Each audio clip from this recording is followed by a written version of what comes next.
लेकिन वो परिवार के साथ हमारा संवेदना बा। साथ ही साथ चूंकि एकमा विधानसभा से हम उम्मीदवार बानी, बेनऊ बूथ पे हम अगले बार चुनाव जीतल भी बानी। तो बेनऊ हमारे घर भाई, बेनऊ खाती हम बेटा बानी, बेनऊ खाती हम भाई बानी। तो परिवार के शायद सुने में आई है कि वो घर में जो बेटी बारी उनकर शादी तय बा, शायद मार्च में शादी हुई। तो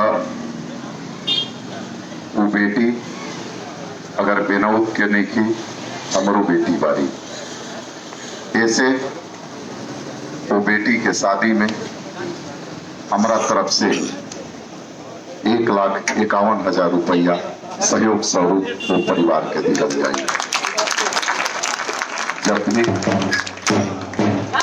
जब भी शादी से 10 दिन पहले, चूंकि अभी तो परिवार काफी दुखद स्थिति में बा, संतावना के अलावा और कुछ नहीं के देखल जा सकत। अगर कोई भी मिलेला, संवेदना प्रकट करेला तो एगो फॉर्मेलिटी होला, एक अलावा कुछ ना होला। लेकिन हम चाहें कि वो बेटी के शादी ना रुके। तो बेनौत के तमाम अभिभावक से कहे के चाहे, तमाम नौजवान मित्र भाई लोग से कहे के चाहे कि राउर जवाबदेही बा, शादी से 10 दिन पहले हमरा से आके जरूर लोग लोग मिले। अब रहल बात कि चूंकि चुनावी सभा में बानी रहुआ बीच, तो देखी आजादी के 72 साल हो गए। आजादी के 72 साल के बाद भी आज कहीं गरीब भोजन खाती तरसता रहा, तो कहीं गरीब दवा के अभाव में मरता, कहीं गरीब बेटी के शादी में विलंब हो जाता दहेज के अभाव में। जब भी चुनाव आवेला, वो चुनाव चाहे पंचायत के होके या विधानसभा, तो चुनाव के दौरान हर गांव, हर मोहल्ला, हर कस्बा में एगो जात के नेता होगा, जातिगत नेता। तो नेताजी लोग जो मोहल्ला के नेता होला, वो कहीं ना कहीं कोई नेता से पैक्ट हो जाला, और जब पैक्ट भैला के बाद आके वो नेताजी कहिया कि नेता अपना जात के है। सबसे बड़ा विडंबना बा कि पहले जात के नेता होत फोकस रहत हला, अब तो जातिगत पार्टी हो गई बड़ी सर, अब पार्टियों जात के नाम पर हो गई। तो जब चुनाव आई तो कोई नेताजी जात के नाम पे वोट मांगी, कोई नेताजी जात से जुड़ल पार्टी के नाम पे वोट मांगी, और कोई धर्म के नाम पे वोट मांगी, कोई हिंदू कही तो कोई मुसलमान के नाम पे वोट मांगी। हम तमाम बेनौत के लोग से पूछे के चाहे कि आजादी के 72 साल में जाति के नाम पे वोट मांगे वाला बहुत नेता के देखले होखे, जाति से जुड़ल पार्टी के नाम पे वोट मांगे वाला बहुत सारा नेता के देखले होखे, धर्म के नाम पे वोट मांगे वाला बहुत सारा नेता के देखले होखे।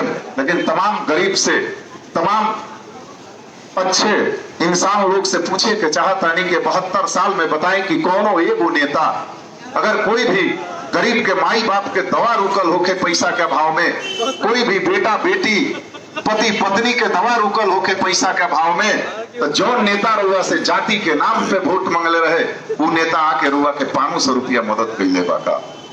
अगर कोई भी गरीब के बेटी के शादी रुकल होके दहेज के अभाव में, तो 72 साल में कोनो एगो नेता के नाम बताई जे रुआ से जाति के नाम पे, धर्म के नाम पे वोट मांग के गइल बा, रुआ बेटी के शादी में अगर 5,000 सहयोग कैले बाका। आज गरीब अपना बेटी के शादी करे में ब्याज पे पैसा लेके कर्ज से दब जाता रहा। आज अगर गरीब के घर में कोई भी बीमार पड़ता, माई बाप बीमार पड़े या बाल बच्चा बीमार पड़े, तो जब कोई ऐसा गरीब नहीं है जेकरा घर में अगर 10,000 रुपया होके, रुआ आज अगर कोनो आफत विपत आई तो रुआ ब्याज पे पैसा लेवे के पड़ता, अब ब्याज पे पैसा लेके अपना माई बाप के इलाज करावे के पड़ता।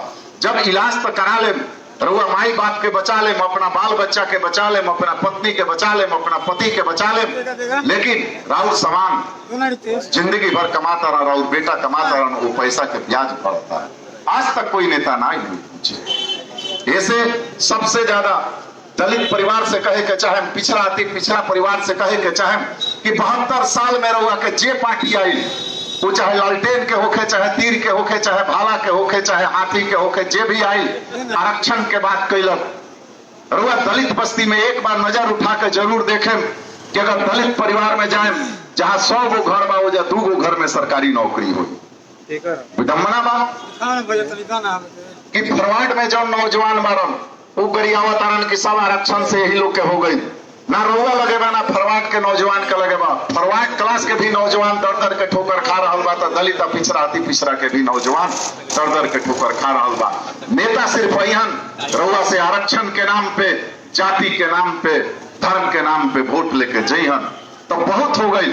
आजादी के 72 साल हो गई। अगर रउआ ना जागे, जाति से ऊपर उठ के रउआ नेता ना चुने, पार्टी से ऊपर उठ के रउआ नेता ना चुने, धर्म से ऊपर उठ के रउआ ना सोचे, तो शायद और 72-100 साल लग जाये, ओकरा बाद भी ना विकास होई, ना कोई के गरीबी मिटी।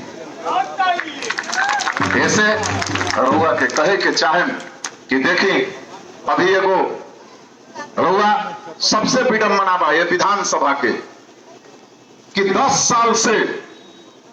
साल से एक माह विधानसभा के जनता जाति के नाम पे, पार्टी के नाम पे एगो अपराधी के विधायक बना रहा है।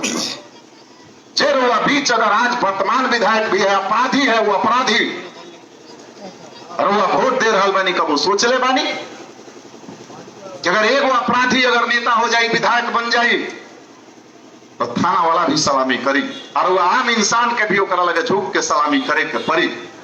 तो सोची जागी काहे पतना जरूर याद रखें कि कैंडिडेट बदलना से चेहरा ना बदले। आज अगर कैंडिडेट रउआ कोई बा, अगर हम गलत काम करें, अगर हमारा परिवार के, हमारे पत्नी चाहे हमारे बेटा अगर कोनो पद पर पदासीन हुई हन, तो निश्चित रिमोट से चली हन। जैसे सर झुका के कहे आइल बानी एकमा विधानसभा के तमाम जनता से कि जागी जागी। इतना जरूर याद रखें कि मौत फिक्स होला, कोई मठाधीश के दबाव में आके डराए के जरूरत नहीं के, मौत फिक्स होला। अगर 12 तारीख के 5:07:06 पर अगर मौत लिखल हुई, तो मौत ना 7 सेकंड टल सकता, ना मौत 5 सेकंड हो सकता। एगो बहुरूपिया नेता आइल है, कलकत्ता से चल के प्लेन से उतर के एक माह में लालटेन छाप से। कितना बड़ा पखंडी बा सोचे लोग कि घूम घूम के फेसबुक पर चाहे गांव में जाता तो कहता कि अब फिर बैकवर्ड फॉरवर्ड हो जाए। सब यह फॉरवर्ड में रही है सब, चूंकि ओकरा विकास से मतलब नहीं खे, ओकरा बैकवर्ड फॉरवर्ड कहला से मतलब बा। तरुआ लोग चरित्र के विषय में बताओ तनी कि राजापुर घर है और राजापुर से गोपाली के दूरी आधा किलोमीटर, मात्र आधा किलोमीटर से भी कम बा। तो एगो जादव जी सिपाही जादव जी कर नाम रहे, ओकर मौत हो गई ठंडा से। वो बेचारा रिक्शा चलावतलन, अपना ठेला चलावतलन, गरीब रहलन, तो मौत हो गई सिपाही जादव के। तो सिपाही जादव के परिवार में दाह संस्कार करावे के पैसा ना रहे, तो वो दिन बहुरूपिया कलकत्ता रहे, एक घर में शायद लोग ना रहे। अभी लोग कहता कि 150 हाइबा लेके आई बा, 20 गो गाड़ी से चलता, एक लगे वोट बा। तो दाह संस्कार वो गरीब परिवार के, वो जादव परिवार के हम करेंगे रही। हम जब वो परिवार में श्राद्ध के व्यवस्था ना रहे, तो परिवार के श्राद्ध हम करेंगे रही वो सिपाही जादव के। उसे सबसे विडम्बना के बात बा कि जब श्राद्ध में गई नहीं वो परिवार में, तो उनकर पत्नी रोए लगली कि हमारा बेटी के शादी तय रहे, अब तक मर गई नहीं, बेटी के शादी ना हुई। तो रोआ लोग कोनो भी ग्राउंड में क्रिकेट के खेल देख ले होके, फुटबॉल देख ले होके, कबड्डी देख ले होके, लेकिन एकमा ब्लॉक फील्ड में वही बेटी के हम कन्यादान कैले रहनी जो घोरहट में लाल बाबू यादव के बेटा से शादी कैले। तो ऐसे वो यादव जी के और वो यादव जी के समर्थक के हम कहे के चाहें, आम जनता के कहे के चाहें कि अगर रउआ जात पात अब बैकवर्ड फॉरवर्ड के नाम पे जरूर से वोट मांगे आ रहा बा तो जरूर याद रखें कि जे व्यक्ति अपना आस पड़ोस के गरीब के नहीं के हो सकत वो कहीं वो एकमा विधानसभा के आम गरीब के नहीं के हो सकत। ऐसे 3 तारीख के निर्णय करे से पहले ईवीएम पे वोट देने से पहले जरूर सोचें कि जे रउआ के अगर बैकवर्ड फॉरवर्ड करे के बात करता और गरीब के कहियो भलाई ना करू, वो अपना खातिर वो जीते आइल बा। एगो दिन भर में गिरगिट कई बार रंग बदलेला, 6 बार 7 बार टप टप रंग बदलला। गिरगिट देखले बनी लोग तो एगो नेताजी बन अतना व्याकुल बानी विधायक बने खातिर कि लालटेन छाप से सफर शुरू कई। ओकरा बाद 2 महीना ला तीर छाप में चल गई। लोग के ना जानकारी हुई, हम बताओ तनी। वो नेताजी 2 महीना के बाद तीर छाप में चल गए लालटेन से जब हार गई नहीं तब। आज जब तीर छाप के बाद एक बार कमल छाप में कूद के चल गई। जगह बेंगवा कूदे वसन नो अभी बड़ा बेंग साला बड़ा ऊपरी आइल बासन एकदम रोड पर जेने जाए तब कमल छाप में चल गई। आ कमल छाप से जब देखनी है कि भाई ये जाते एनडीए का सीट हमारा भेटेबे ना करी तब लड़े के तो झोपड़ी लेके आ गई। उनकर कुछ लोग का कहता कि झोपड़ी कमल के मौसियायु भाई हो। तो हम इवा लोग से पूछे के चाहता नहीं कि अटल जी के 13 दिन के सरकार याद बा? अटल जी के 13 दिन के सरकार के गिरौले रहे? देश पे अरबों रुपया के बोझ पड़ल रहे, यह झोपड़ी छाप गिरौले रहे। तो का गारंटी बा कि चुनावा बाद कहीं लालटेन छाप में मत चल जाए। ऐसे सोच समझ के वोट करें लोग। हम लोग के हमारे काम बा जगावे के रुआ के बता देनी है। कोनो गारंटी बा जे अगर बार बार पार्टी बदले तो राउर ना बदल दी, रुआ के ना बदल दी। तो उनकर कार्यकर्ता महोदय से कहे के चाहे कि सोची लोग समझी लोग जे व्यक्ति अपना स्वार्थ खातिर अगर बार बार पार्टी बदल सकता तो कहीं रोवो से अगर स्ट्रॉन्ग कार्यकर्ता मिली तो रोवो पे बदल दी। एकरा के जरूर ध्यान रखें लोग। तो ये सब चीज ध्यान देवे के बात बा। और वो नेताजी के लोग घूम घूम के कहता कि रंजीत सिंह के धूमल सिंह 25 लाख रुपया दे देने वाला, यही से चुनाव लड़ता। बुझा गए? आके वो कान में कहता लोग तेज जाने पिटैला ना भी नौतन बाजार में बुझा गए। माल काट के वो हल्ला करतलन कि 25 लाख रुपया।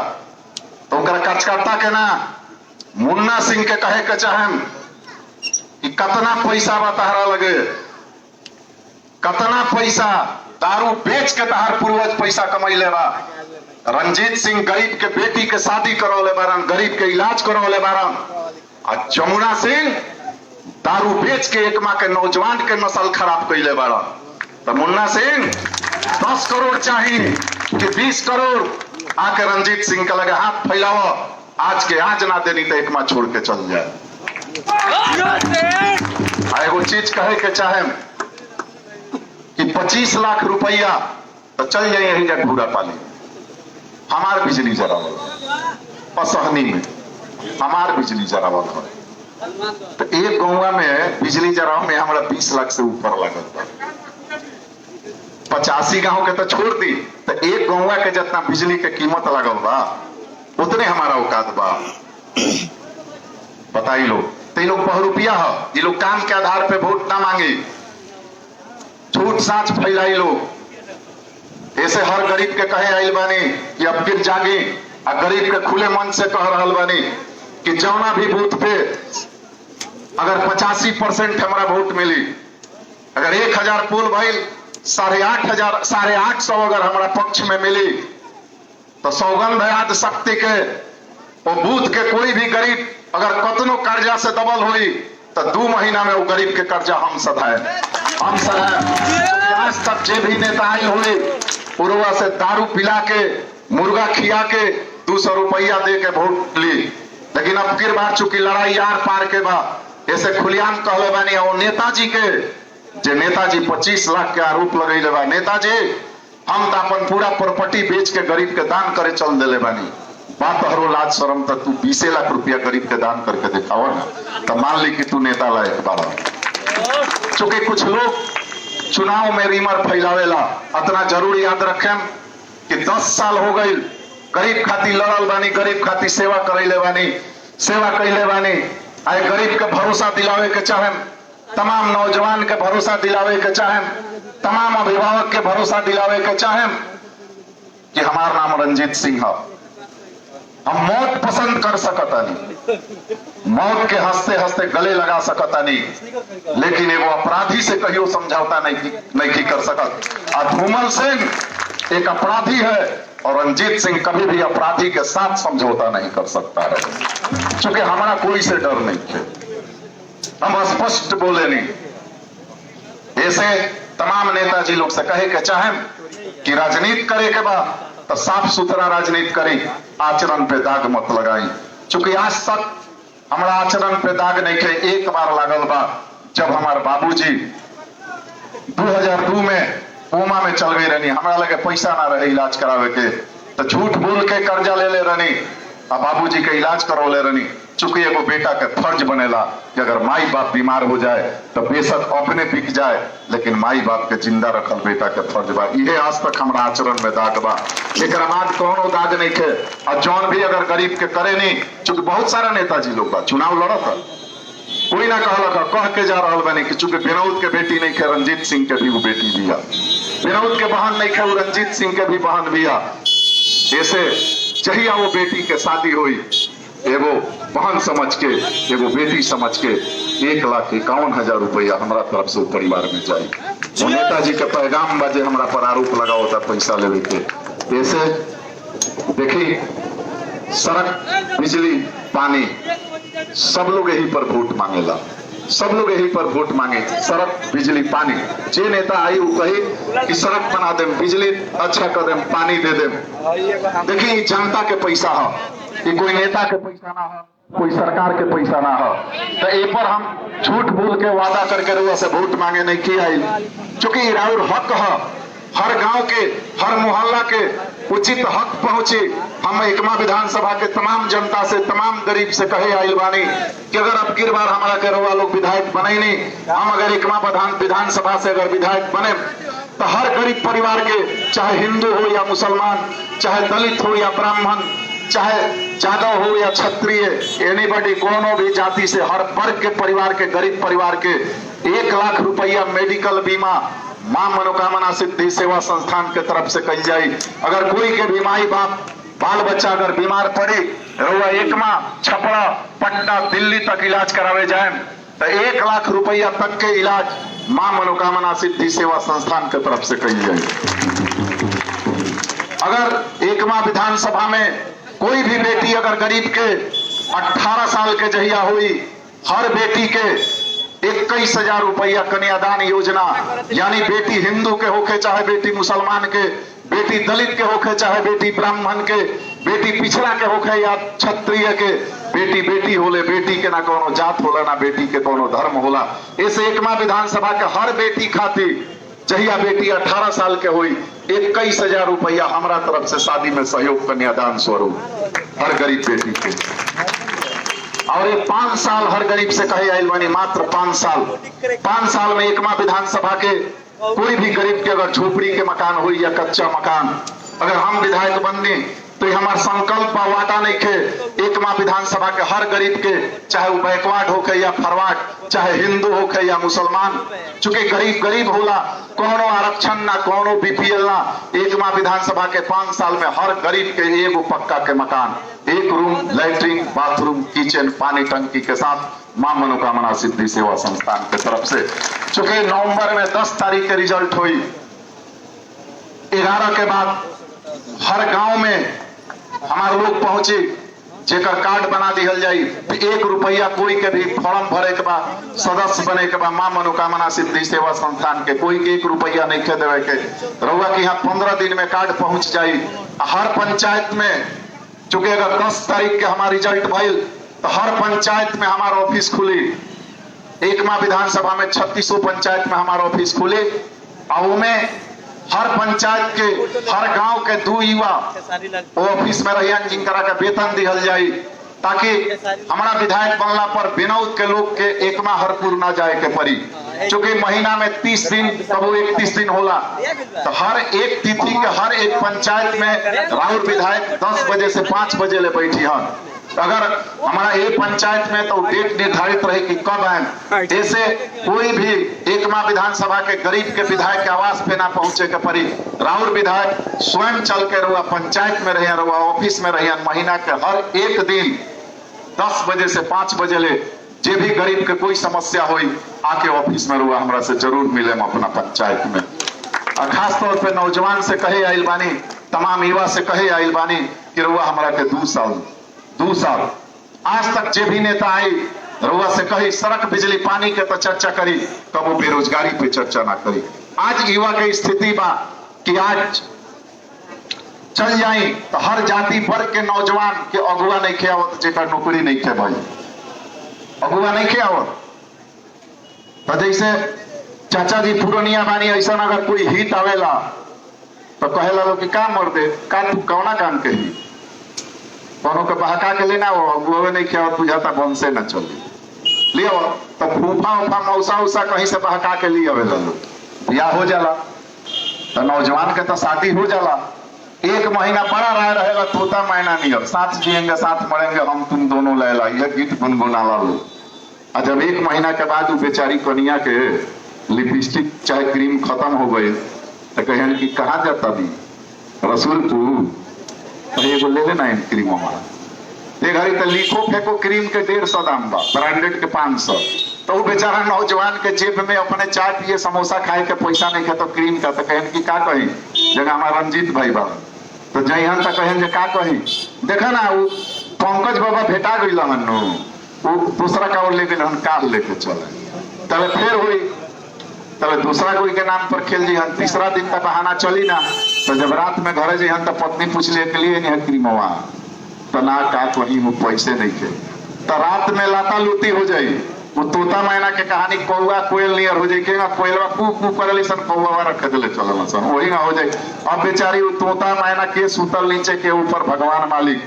तो नौजवान के बेरोजगारी के आलम ही बाप की धोबी के कुत्ता ना घर के ना घाट के। ऐसे अगर एकमा विधानसभा के नौजवान हमरा पे भरोसा कैलन, अगर रउआ हमरा के 3 तारीख के ईवीएम सीरियल नंबर 9 पे बिस्कुट छाप पे अगर वोट करके अगर हमरा के विधायक बनैनी तो एकमा विधानसभा में 50 को फैक्ट्री हमरा तरफ से लगाओ जाए। 50 को फैक्ट्री, हर एक यूनिट में 250 नौजवान के जोड़ल जाए। एक भी फैक्ट्री हमरा नाम पे ना हुई, एक भी फैक्ट्री हमारा परिवार के नाम पे ना हुई, एक भी फैक्ट्री हमारा रिश्तेदार के नाम पे ना हुई, वो 250 से 300 युवा के नाम समर्पित कर दिया जाए। मालिक भी नौजवान, वर्कर भी नौजवान। हम रउआ से कहे आइल बानी मात्र 2 साल यानी 24 महीना 1 दिन जहिया हुई। एकमा विधानसभा के तमाम नौजवान से कहे आइल बानी कि रउआ एक बार सर्वे करा ले, अगर 49 को फैक्ट्री रही एकमा विधानसभा में तो सौगंध याद शक्ति के 24 महीना 1 दिन जहिया पूरी होती डिजाइन करके चल जान कि हम रउआ विधायक के जो में थी। क्योंकि मात्र रउआ से 2 साल मांगे आइल बानी हर नौजवान से, जाति और मजहब से ऊपर उठ के। अब की बार चूंकि एकमा की धरती करे पुकार, अब की बार रंजीत सरकार, जन जन की है यही पुकार, अब की बार रंजीत सरकार, गरीबों की है ललकार, अब की बार रंजीत सरकार। 5 साल हम मात्र 5 साल मांगे आइल बनी। अपना जरूर भरोसा दे युवा तमाम अभिभावक के, तमाम नौजवान मित्र के कि जे व्यक्ति अगर 85 गांव में बिजली जरा सकता, जे व्यक्ति अगर 1000 बेटी के गोद लेके कन्यादान कर सकता, जे व्यक्ति अगर 550 गरीब सकता, जे व्यक्ति अगर 1000 बेटा बेटी के गोद लेके पढ़ा सकता, जे व्यक्ति अगर 600 परिवार के पानी के व्यवस्था खातिर चापाकल दे सकता, तो अपना जरूर भरोसा रखें कि वो 2 साल में 50 गुना लगभग 5 साल में इंतजार करें, 100 व्यक्ति जरूर लगाए। क्योंकि ऐसे मीठी करेगी, ऐसे मीठी बेरोजगारी, ऐसे रउआ से हम झूठ बोल के वोट मांगे नहीं किया, हम चुनावी जुमला खातिर वोट मांगे नहीं किया। इंदिरा के नारे चुनावी जुमला समझे ना झूठ समझे। क्योंकि आज तक ना हम झूठ बोल के वोट मांगले बानी, ना हम कहीं झूठ बोल के वोट मांगे। हम रउआ से कहे आए बानी कि शायद रउआ लोग के अंदाजा ना हो कि हमें घोषणा कर देले बानी कि 1 जनवरी 2021 से हम बैरागी हो जाए। आज तक कोई नेता ना हो जो इतना बड़ा निर्णय ले ले हो बैरागी चुके ना मंदिर में घंटी बजावे खातिर ना मठ के महंत बने खातिर, चूंकि गरीब के गरीबी मिटावे खातिर संकल्प कैले बानी कि बैरागी हो जाए, सन्यासी हो जाए। तो याद जरूर रखें हम लोग कि जो व्यक्ति अगर अपन पूरे जिंदगी गरीब के दान कर सकता, गरीब के साथ कहीं धोखा नहीं कर सकता। अपना जरूर भरोसा रखें हम लोग। और चूंकि हम तमाम अभिभावक तमाम नौजवान से सर झुका के हाथ जोड़ के मांगे आई बानी, आज तक हम अपना जिंदगी में कभी कोई से कुछ नहीं की मांगले। अगर जब भी अगर विगत स्थिति आई बार लोग याद करें, अगला चुनाव में भी हम आके यह कह ले बनी कि अगर लागे कि हमारा ऐसा लोग के वोट देवे के चाहिए तो वोट करें, ना तो अपना कोई के मत दे जो अच्छा हुई। लेकिन अब के तमाम दिनों के रूप से सर झुका के मांगे आई बानी, जाति या धर्म पार्टी से ऊपर उठ के 5 साल हमारा खाती ना, चूंकि हम तो बैरागी हो जाए, हम कहीं मलाई चाहे खाते कहीं एसी में ना रहे, हम गरीब के बीच रहे। 3 महीना हमारा पारिवारिक जिंदगी में, मात्र 3 महीना के बाद हम परिवार बाल बच्चा छोड़ के गरीब की सेवा में आने जा रहा हूँ। इससे तमाम नौजवान तमाम अभिभावक तमाम दीदी चाची से सर झुका के कहे आईवानी कि रुआ हमारा के 5 साल दी, 5 साल 72 साल में रुआ हर बार ठगाई बानी, रुआ समझे कि हम रुआ के ठगे आई बानी, लेकिन 5 साल हमारा नाम पे ठगाई, 5 साल ताकि जन जन से गरीबी मिटे, हर युवा के पीड़ा मिटे। 5 साल रुआ हमारा पर भरोसा करे। ऐसे दिल में अब की बार एक बार, चूंकि जब भी नेता लोग आए जाति धर्म के बात करी, अब वो सोचले बानी एक ही जमीन एक ही आसमान जरा बीच में रहेला हिंदू और मुसलमान। जब दलित भी कहीं धरती माई, ब्राह्मण भी कहीं धरती माई, क्षत्रिय भी कहीं धरती माई, तो साव जी भी कहीं धरती माई। तो वो सोचले बानी कि हमने क्या आपस में का नाता बा। जब रउआ बीमार पड़े हम बीमार पड़े, तो जब राज परिवार में या हमारा परिवार में जब खून के जरूरत हुई तो खून हिंदू के मुसलमान के भी चलेला, मुसलमान के खून हिंदू के चलेला। तो सोचले बानी आपस में का नाता बा। ऐसे जाति धर्म से ऊपर उठ के इंसानियत खाती जी आई, इंसानियत के नाते रुआ से एक एक वोट मांगे आई, एक एक वोट। सीरियल नंबर 9 इसको छाप कहियो गरीब के ठगे ना, कहियो गरीब के धोखा ना दे। और तमाम गरीब से कहे आई बानी कि बहुत ऐसा माता बहन बारी जे नहीं के, बहुत ऐसा गरीब बुजुर्ग बारन जेकर वृद्धा पेंशन नहीं के, बहुत ऐसा परिवार बा जेकरा राशन कार्ड नहीं के। आज तक रउआ नेता के चुनाव के समय जैसे हमरो चोंगा बाजता, चुनाव के समय चोंगा बजा के वोट मांगत देखले होखे, लेकिन अगर एकमा विधानसभा के गरीब अगर हमारा कब फिर विधायक बनैलन तो 10 तारीख के रिजल्ट हुई, 12 तारीख के एकमा विधानसभा में ही 10 गो टेम्पो निकले जौना पर अनाउंस कल जाई। 20 तारीख तक हर गरीब के समय दिहल जाई कि जे भी विधवा मतारी बहन बेटी के अगर विधवा पेंशन नहीं के, जे भी गरीब बुजुर्ग जरा वृद्धा पेंशन नहीं के, जे भी गरीब जरा राशन कार्ड नहीं के, 20 तारीख के रुआ जो जगह निर्धारित कर जाए रुआ नाम नोट करा देवे के बाद कि हमारा हई चीज नहीं के, हमारा हई चीज नहीं के, हमारा हई चीज नहीं के। अगर तमाम गरीब के भरोसा दिलावे के चाहें कि 31 दिसंबर साल के लास्ट दिन में 31 दिसंबर तक एक माह विधानसभा के हर विधवा मतारी बहन के, हर अभिभावक चाचा चाची के वृद्धा पेंशन, हर घर के राशन कार्ड निश्चित पहुंचा दिया जाए, इतना जरूर भरोसा रखें। क्योंकि चाहे वीडियो होगा चाहे कोई भी होगा, रात रात भर जाग के बनावे के पड़ी। कहीं 1 रुपया कोई से ना लिहल जाए, 1 रुपया कहीं कोई से ना लिहल जाए। 12 तारीख के याद रखे हम लोग 10 के रिजल्ट हुई, 12 के हर गांव में अनाउंस होने लगी। ये बात आ चुकी। पुनः एक बार आग्रह करें कि अब जागी, जाति और धर्म से ऊपर उठी। बहुत हो गई लड़ाई जाति के नाम पे, बहुत लड़ाई नेता। अब ना, क्योंकि जब अगर झंझट हुई लाठी चली तो सर ना दलित के फूटी, सर ना पंडित जी के फूटी, सर ना राजपूत के फूटी, सर ना साव जी के फूटी, सर ना हिंदू के फूटी, सर ना मुसलमान के फूटी। हर बार सर एक इंसान के टूटेला, कहीं ना कहीं इंसान घायल होला। ऐसे एक ही चीज बहन, नफरत की लाट